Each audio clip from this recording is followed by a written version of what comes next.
देखो बच्चों, कठिन सवाल आसान जवाब। क्योंकि गणित हुआ आसान रे बच्चों, गणित हुआ आसान। अंकों का है खेल निराला, जोड़ घटाओं ने क्या कर डाला। क्योंकि गणित हुआ आसान रे बच्चों, गणित हुआ आसान। शून्य का है खेल अजब, अंकों के संग करे गजब। कभी अंकों को शून्य बनाता या अंकों का मान बढ़ाता। क्योंकि गणित हुआ आसान रे बच्चों, गणित हुआ आसान।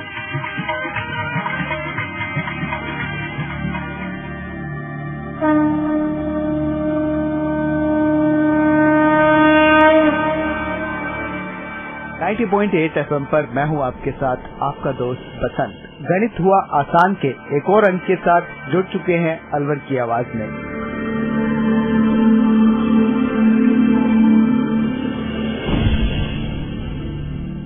और गणित हुआ आसान को और आसान बनाने के लिए आज हमारे साथ हैं IIT अलवर की असिस्टेंट प्रोफेसर अर्चना शर्मा, जो आपको बताएंगी कोऑर्डिनेट ज्योमेट्री यानी कि निर्देशांक ज्यामिति की मदद से कैसे आप गणित को आसान कर सकते हैं। यानी कि क्या होती है निर्देशांक ज्यामिति यानी कि कोऑर्डिनेट ज्योमेट्री, उसके बारे में डिटेल से आपको बताएंगी आज अर्चना शर्मा, IIT अलवर की असिस्टेंट प्रोफेसर। चलिए जानते हैं क्या होती है कोऑर्डिनेट ज्योमेट्री यानी कि निर्देशांक ज्यामिति।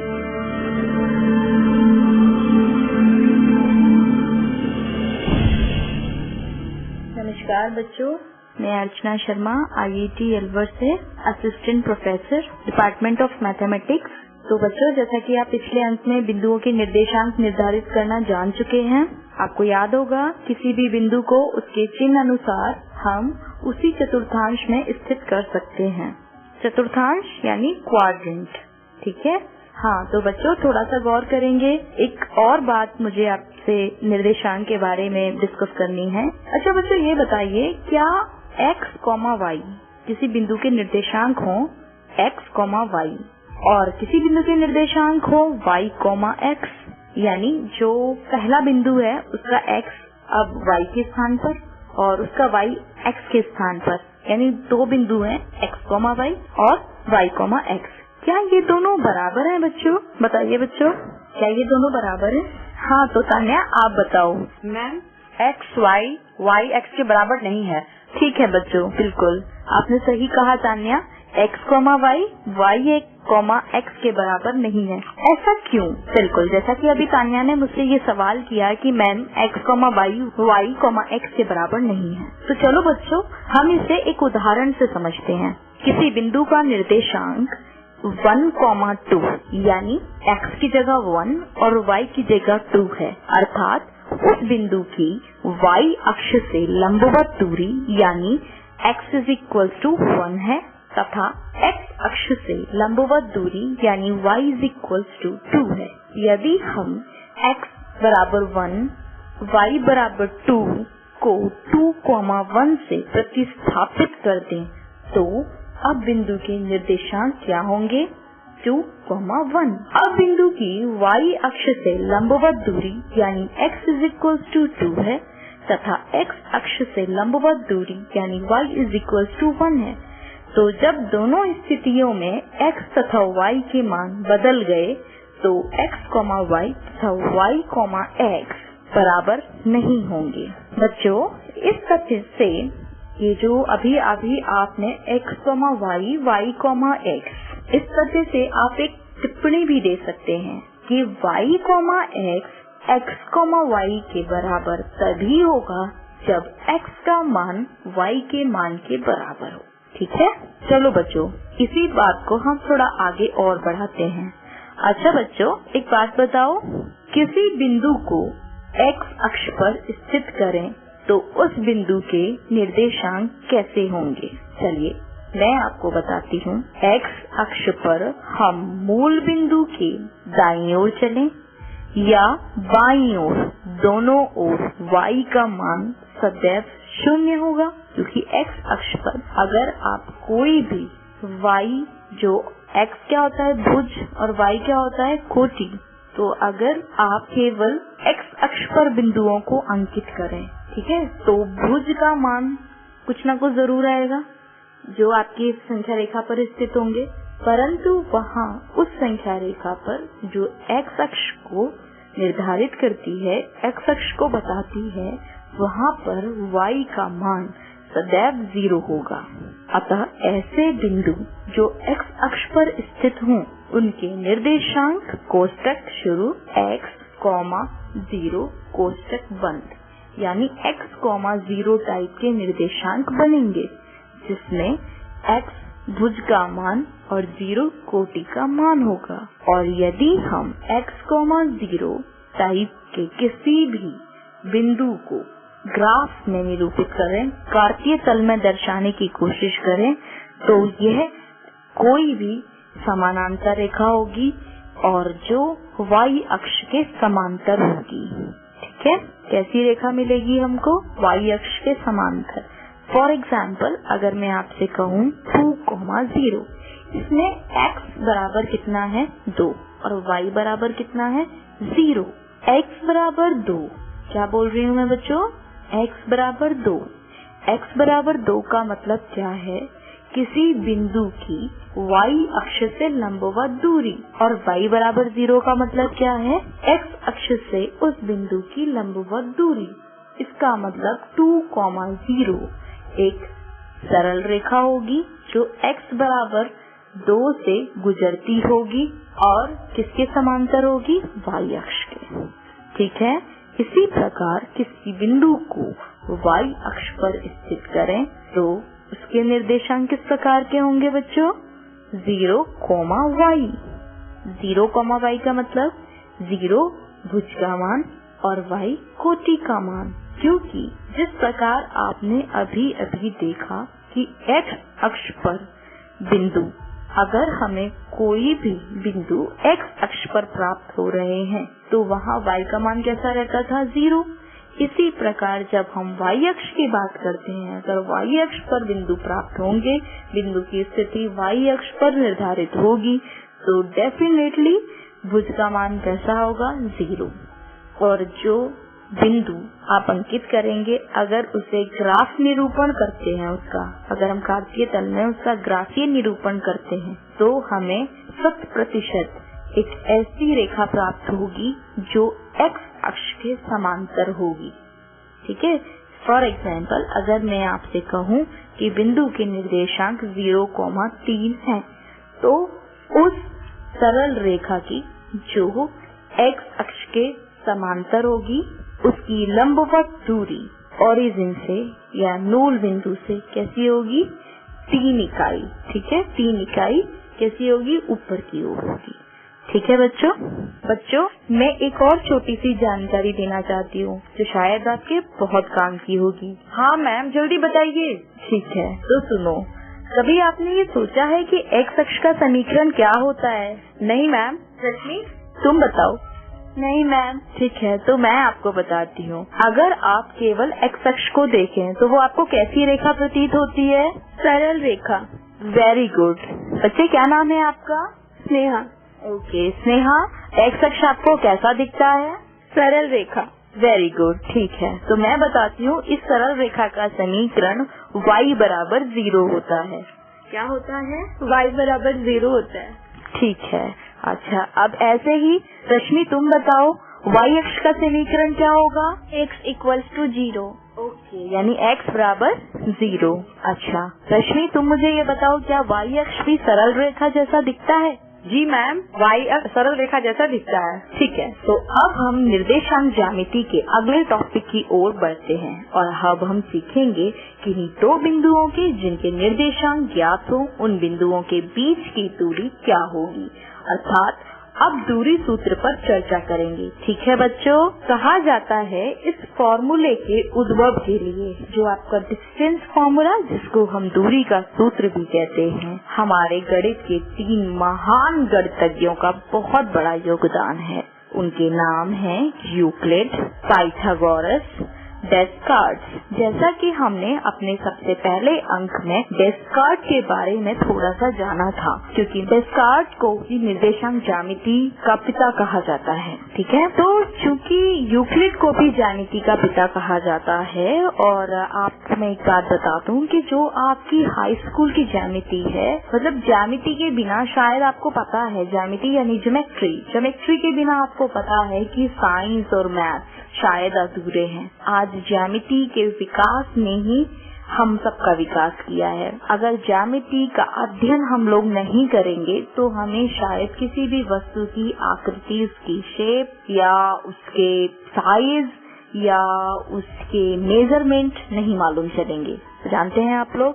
ठीक है, तो यूक्लिड ने ही ज्यामिति की स्टार्टिंग की, और चूंकि ज्यामिति के ज्यादातर प्रमेय यूक्लिड ने ही हल किए, इसलिए ज्यामिति का पूरा श्रेय यूक्लिड को ही जाता है। ठीक है, और हाई स्कूल की ज्यामिति को यूक्लिडियन ज्यामिति भी कहा जाता है। और मैं आपको बता दूं, एक छोटा सा तथ्य है यूक्लिड के बारे में। यूक्लिड के तीसरे एक्सियोम के अनुसार किसी भी वृत्त जिसका केंद्र कोई भी बिंदु हो तथा जिसकी त्रिज्या की लंबाई ज्ञात हो, वृत्त की रचना संभव है। इसका मतलब क्या हुआ कि अगर मुझे कोई वृत्त बनाना है तो मुझे वृत्त बनाने के लिए पहले मुझे त्रिज्या की जरूरत होगी। ठीक है, फिर मुझे ये पता होना चाहिए कि वृत्त का केंद्र क्या होगा, क्योंकि आप अच्छे से जानते हैं कि वृत्त की जो परिधि है, परिधि कैसे बनेगी जब तक आपको त्रिज्या नहीं पता होगी, और परिधि का कोई भी बिंदु जिसको हम उसके केंद्र से मिला दें तो वो लंबाई क्या कहलाती है? त्रिज्या कहलाती है। ठीक है, तो त्रिज्या और केंद्र किसी भी वृत्त की संरचना करने के लिए काफी है। ठीक है, आप लोग भी ऐसा सोच रहे होंगे कि निर्देशांक ज्यामिति में वृत्त की रचना का क्या काम, तो शायद आपने कभी गौर ना किया हो, लेकिन मैं आपको बताती हूँ। अभी मैं दूरी सूत्र पर नहीं पहुँची हूँ, लेकिन मैं आपको यहाँ पर एक छोटा सा कंपैरिजन बताने के लिए समझ लीजिए। आपने शायद अभी इन चीजों पर कभी गौर नहीं किया होगा। अगर किसी वृत्त के केंद्र के निर्देशांक a,b हो और त्रिज्या r हो, तो उस वृत्त का समीकरण कैसे लिखते हैं? x माइनस a का whole square plus y minus b का होल स्क्वायर बराबर त्रिज्या का स्क्वायर। ठीक है, इसी तरह से जो दूरी सूत्र है, किन्हीं दो बिंदुओं के बीच की दूरी कैसे लिखते हैं? अगर आपके पास एक बिंदु x, a, दूसरा बिंदु y, b, तो दोनों बिंदुओं के बीच की जो दूरी है वो दूरी सूत्र होता है x माइनस a, यानी जो दोनों बिंदुओं के x के निर्देशांक हैं, जो दोनों बिंदुओं के भुज हैं, भुज के अंतर का वर्ग, भुज के अंतर का वर्ग। ठीक है, तो क्या बताने जा रही हूँ मैं आपको? सबसे पहले मैं आपको बताना चाहूंगी कि आप क्या करेंगे। सबसे पहले आपने कौन सा बिंदु लिया है? एक बिंदु लीजिए आप, दूरी सूत्र के लिए मैं आपको बता रही हूँ। एक बिंदु लीजिए x, y, दूसरा बिंदु लीजिए a, b। दोनों निर्देशांक हो गए। पहला निर्देशांक x, y, दूसरा निर्देशांक y, b। ठीक है, अब क्या करेंगे? जो दूरी सूत्र है, दूरी सूत्र के अनुसार किसी भी दो बिंदुओं के बीच की दूरी, किन्हीं दो बिंदुओं के बीच की दूरी बराबर होती है किसके? वर्गमूल लेंगे हम, वर्गमूल लेंगे। ठीक है, किसका? जो अभी हम समीकरण बनाएंगे उसका वर्गमूल लेना है हमें। ठीक है, समीकरण का जो पहला टर्म है वो आएगा, दोनों निर्देशांकों में जो भुज दे रखे हैं आपको, भुज का अंतर लीजिए और अंतर का वर्ग करिए। यानी भुज क्या क्या है आपके पास? x, और दूसरे बिंदु में भुज क्या है? a, यानी x माइनस a का वर्ग, यानी x माइनस a का स्क्वायर। ठीक, प्लस करिए, प्लस कोटि, दोनों कोटि के बीच का अंतर, उनका वर्ग, तो y माइनस b का वर्ग। ठीक है, x माइनस a का whole square plus y minus b का होल स्क्वायर किसी भी दो बिंदुओं के बीच की दूरी को दर्शाता है। हम दूरी को नया नाम भी दे सकते हैं, अल्फाबेटिकल नाम भी दे सकते हैं, अल्फाबेट से नाम दे सकते हैं, अंग्रेजी वर्णमाला से इसके लिए नाम दे सकते हैं। मान लीजिए हमने आर ही ले लिया, आर, ठीक है, कैपिटल लीजिए, स्मॉल लीजिए, कुछ भी ले सकते हैं, ठीक है, स्मॉल आर ले लिया। अब अगर मैंने आपसे पहले ही कहा था कि जो भी हम यहाँ पर टर्म्स लिख रहे हैं उन सबका क्या लेना है हमें, वर्गमूल। अगर हम इस वर्गमूल का दोनों ओर वर्ग ले लें, वर्गमूल वाली जो टर्म हो गई, उसके बराबर क्या लिखा है हमने, आर, यानी x माइनस a का whole square plus y minus b का होल स्क्वायर के संपूर्ण टर्म का हमने क्या ले लिया, वर्गमूल, जो किसके बराबर है, r के बराबर। दोनों ओर वर्ग करेंगे, कर लिया, वर्ग कर लिया दोनों ओर, ठीक है, दोनों ओर वर्ग कर लिया तो वर्ग करने से क्या होगा, वर्गमूल हट जाएगा और r पर वर्ग आ जाएगा।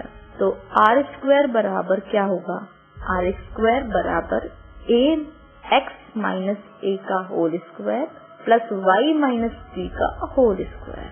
क्या यह वही समीकरण नहीं है जो हम किसी वृत्त के लिए बता रहे थे, जिस वृत्त का केंद्र a, b और त्रिज्या r थी? बिल्कुल सही वही समीकरण है, बिल्कुल समान समीकरण प्राप्त हो गया आपको, ठीक है। इसलिए हमने यहाँ पर यूक्लिड, पाइथागोरस और डेस्कार्ट तीनों की एक साथ चर्चा की, क्योंकि डेस्कार्ट ने पाइथागोरस और यूक्लिड के अध्ययन से निर्देशांक ज्यामिति की रचना की। मतलब जो यूक्लिड और पाइथागोरस के जो प्रयोग थे, जो उनके सिद्धांत थे, उनको ही डेस्कार्ट ने आगे बढ़ाया, ठीक है। इसीलिए यहाँ पर हमने वृत्त की चर्चा की। बिल्कुल जिस तरह यूक्लिड की ज्यामिति की मदद से डेस्कार्ट ने निर्देशांक ज्यामिति के दूरी सूत्र को बताया, वैसे ही पाइथागोरस ने पाइथागोरियन प्रमेय का सिद्धांत दिया। और आप मानेंगे डेस्कार्ट ने पाइथागोरस के पाइथागोरियन प्रमेय के सिद्धांत का भी उतना ही उपयोग किया जितना यूक्लिड के वृत्त नियम के लिए किया। यानी उन्होंने, जब यूक्लिड ने अपना तीसरा एक्सियोम दिया, जब तीसरा सिद्धांत उन्होंने बताया जो वृत्त की रचना के लिए, वृत्त के समीकरण के लिए था, बिल्कुल वैसे ही पाइथागोरस ने भी पाइथागोरियन प्रमेय का सिद्धांत दिया। आप सभी जानते होंगे कि पाइथागोरस प्रमेय हम सभी लोग पढ़ते हैं, 9वीं क्लास में भी आपने पाइथागोरस प्रमेय पढ़ी होगी। कैसे पढ़ी है आप लोगों ने पाइथागोरस प्रमेय, मैं बताती हूँ आपको। पाइथागोरस प्रमेय के लिए सबसे पहले क्या जरूरी है, एक त्रिभुज। कैसा त्रिभुज, समकोण त्रिभुज। समकोण त्रिभुज का मतलब ऐसा त्रिभुज जिसका एक कोण क्या होना चाहिए, समकोण, यानी 90 डिग्री का कोण बनाता हो। आप अच्छे से जानते हैं कि त्रिभुज में कितनी साइड्स होती हैं, कितनी भुजाएं होती हैं, 3, यानी 3 भुजाओं पर कितने कोण होते हैं, 3 कोण होते हैं। तीनों कोणों का योग कितना होता है, 180। जिनमें से कोई एक कोण अगर 90 डिग्री है तो वह त्रिभुज समकोण त्रिभुज होगा, ठीक है। और पाइथागोरस प्रमेय का सिद्धांत है कि यदि आपका एक समकोण त्रिभुज का एक कोण 90 डिग्री है, और यदि आपको 3 भुजाओं में से कोई 2 भुजाएं ज्ञात हों, तो आप तीसरी भुजा आसानी से पाइथागोरस प्रमेय द्वारा ज्ञात कर सकते हैं, ठीक है। आप जानते होंगे अच्छे से, समकोण के सामने वाली भुजा को हम कहते हैं कर्ण। समकोण के सम्मुख भुजा कौन सी होती है, कर्ण। संलग्न भुजा कौन सी होती है, संलग्न भुजा कौन सी होती है, आधार, ठीक है। और आधार से जुड़ी हुई भुजा कौन सी होती है, जो लंबवत होती है, लंब, ठीक है। यानी संलग्न भुजा जो है आपकी, संलग्न भुजा और लंब, इन दोनों के बीच में ही 90 डिग्री का कोण बनता है। और पाइथागोरस प्रमेय के अनुसार कर्ण का स्क्वायर, अगर हम कर्ण का वर्ग करें तो वो किसके बराबर होगा, लंब के वर्ग के प्लस आधार के वर्ग के। इसीलिए यदि आपको आधार, कर्ण, लंब, इन तीनों में से किन्हीं 2 भुजाओं की लंबाई ज्ञात हो, तो आप तीसरी भुजा पाइथागोरस प्रमेय द्वारा ज्ञात कर सकते हैं, ठीक है बच्चों। और मैं आपको अभी आगे की जानकारी दूंगी कि हम क्यों यहाँ पाइथागोरस प्रमेय की चर्चा कर रहे हैं। जैसे मैंने अभी आपको वृत्त की चर्चा की मैंने आपके साथ में, और मैंने आपको बताया कि वो निर्देशांक ज्यामिति में कैसे हेल्पफुल हुई, वैसे ही अभी हम ज्ञात करेंगे कि पाइथागोरस प्रमेय भी कैसे हेल्पफुल है। ठीक है, आज के लिए इतना ही। अगले अंक में हम आगे चर्चा करेंगे उन्हीं कुछ उदाहरणों के साथ। मैं आपसे फिर मिलूंगी, तब तक के लिए नमस्कार। ठीक है बच्चों।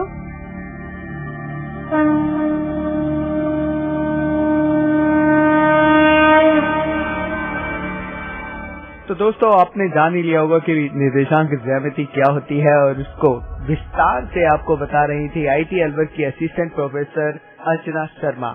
और चलिए साथ ही आपको लेके चलते हैं अपने कुछ कम्युनिटी की ओर और जानते हैं उनसे उनका क्या कहना है गणित के विषय में। कितना कठिन है उनके लिए और कितना आसान हुआ उनका गणित, चलिए जानते हैं।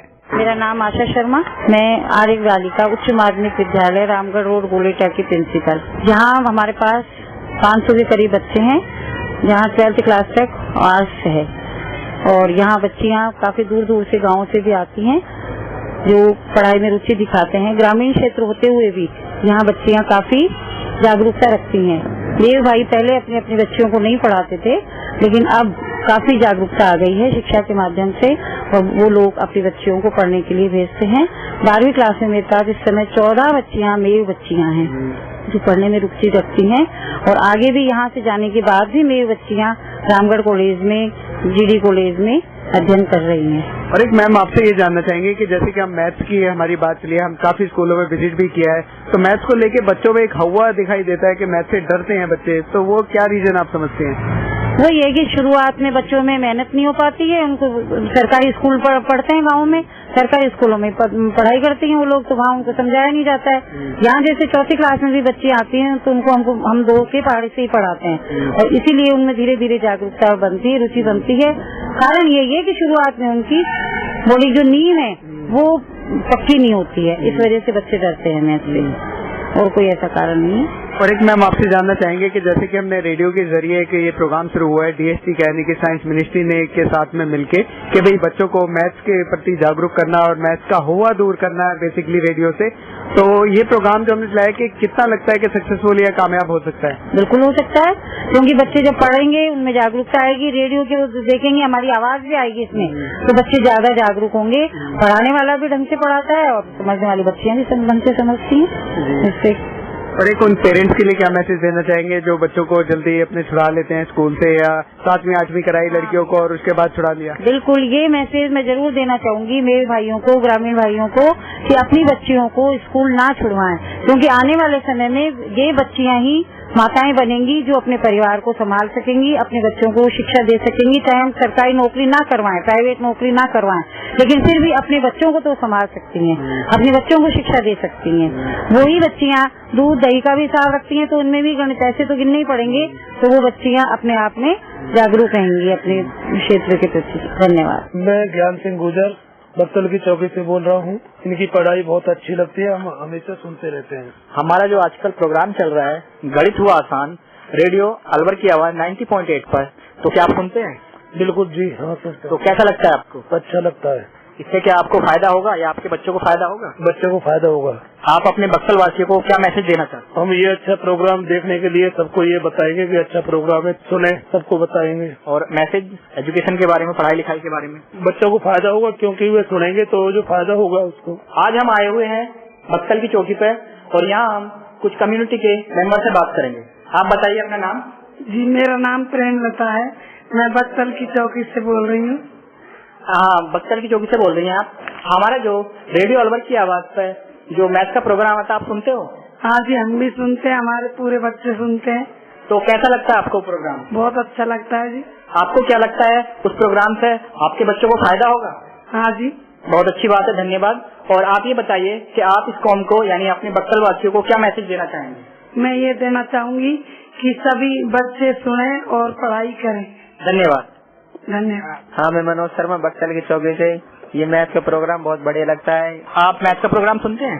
हाँ, मैं मैथ का प्रोग्राम सुनता हूँ रात को 8:30 बजे। कैसा लगता है आपको मैथ का प्रोग्राम? बहुत ही बढ़िया लगता है, अच्छी अच्छी ज्ञान की बात बताते हैं इसमें। आप कौन सी क्लास के छात्र हैं?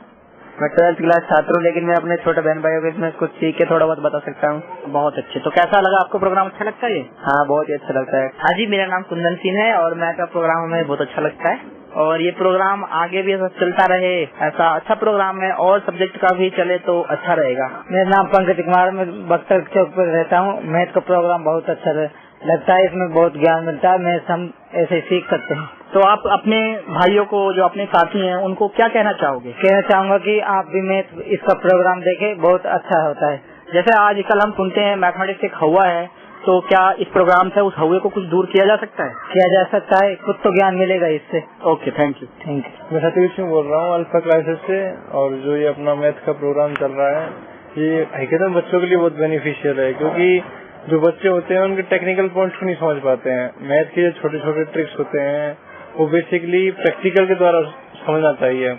मैथ कोई रटने का सब्जेक्ट नहीं है, जब तक प्रैक्टिकल नहीं करोगे वो आपको समझ में नहीं आएगा। तो जैसे अभी हम सुनते हैं कि मैथमेटिक्स एक हवा है, मैथमेटिक्स को ज्यादातर हवा समझते हैं, तो हमारे मैथमेटिक्स का जो प्रोग्राम चल रहा है गणित हुआ आसान, उससे आपको क्या लगता है कि बच्चे कुछ उसमें फायदा होगा?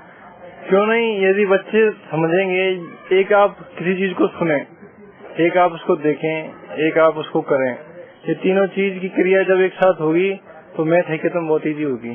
थैंक यू, धन्यवाद। मेरा नाम सचिन कुमार यादव है, मैं बक्तल की चौकी पर रहता हूँ और मैं रोज शाम को मैथ का प्रोग्राम सुनता हूँ, उससे मेरा बहुत बेनिफिट है। आपको बेनिफिट है उससे? Yes sir. मेरा नाम मीनाक्षी है, बक्तल की चौकी पर रहती हूँ और आपका जो रेडियो का प्रोग्राम आता है इसे हम भी सुनते हैं और हमारे बच्चे भी सुनते हैं, इससे बहुत फायदा होता है।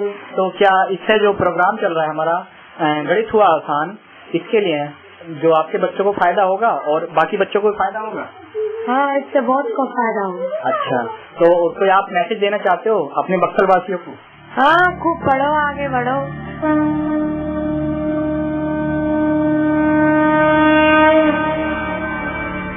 यहाँ दोस्तों कम्युनिटी से भी हमने जान लिया कि भाई कितना गणित उनका आसान हुआ है और क्या कहना है उनका गणित के बारे में। ये प्रोग्राम भारत सरकार के विज्ञान एवं प्रौद्योगिकी विभाग द्वारा उत्प्रेरित एवं समर्थित किया गया। आपको ये प्रोग्राम कैसा लगा? आप अपने फीडबैक हमें दे सकते हैं। अपने फीडबैक देने के लिए हमारा पता है कम्युनिटी रेडियो अलवर की आवाज 90.8 megahertz, IIT group of institutions, north extension, MIA Alwar, Rajasthan. हमारे फोन नंबर है 9587908908 और दूसरा नंबर है 0144512190। आप हमें मेल भी कर सकते हैं। हमारी ईमेल आईडी है radioalwar@gmail.com और साथ ही इस प्रोग्राम को आप ऑनलाइन यानी कि इंटरनेट पर भी सुन सकते हैं। इंटरनेट पर सुनने के लिए आपको लॉगिन करना है www.i-radiolive.com पर और साथ ही मैथमेटिक्स यानी गणित हुआ आसान के एपिसोड आप ऑनलाइन यानी कि इंटरनेट के माध्यम से एक दुनिया अनेक आवाज के वेबसाइट पर भी सुन सकते हैं। वेबसाइट है www.edaa.in। लॉगिन कीजिए और कहीं भी बैठकर ऑनलाइन आप इन मैथमेटिक्स के प्रोग्राम को सुन सकते हैं। इसी के साथ अपने दोस्त बसंत को दीजिए इजाजत। नमस्कार। आओ बच्चों, देखो बच्चों, कठिन सवाल आसान जवाब। क्योंकि गणित हुआ आसान रे बच्चों, गणित हुआ आसान। अंकों का है खेल निराला, जोड़ घटाओं ने क्या कर डाला। क्योंकि गणित हुआ आसान रे बच्चों, गणित हुआ आसान। शून्य का है खेल अजब, अंकों के संग करे गजब। कभी अंकों को शून्य बनाता या अंकों का मान बढ़ाता। क्योंकि गणित हुआ आसान रे बच्चों, गणित हुआ आसान।